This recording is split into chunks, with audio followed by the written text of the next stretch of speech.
The roles change pretty substantially as well. So oftentimes in families or couples, there's someone who makes the majority of decisions in certain areas, and a survivor might not be capable or ready to make decisions in those areas anymore. And so someone's going to have to step in and make those decisions. So somebody who made all the financial decisions before might not be able to do that anymore. And so the role is going to shift so that someone else fills that void.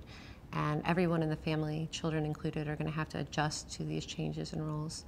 There's a lot of ambiguity associated with those role changes. So people typically don't sit down and have a conversation about how all these responsibilities and roles have changed.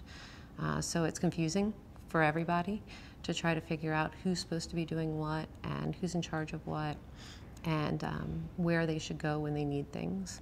So I think people that handle the role and responsibility shifts that are going to inevitably occur after brain injury, the people that handle that well, are people who are clear as much as possible about the changes that are happening.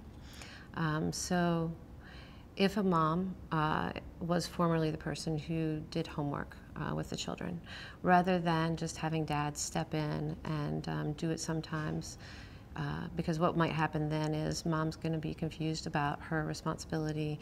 Sometimes she might try to step in. Sometimes kids are going to look to dad, sometimes to mom. Everybody's going to be uncertain and things won't go very smoothly. So the people who do it well are people who sit down and have a conversation and say, you know, I know mom used to be the person you went to for help with your homework, but right now she's working on getting well. And so for the time being, dad's going to be the person who's going to help you with your homework.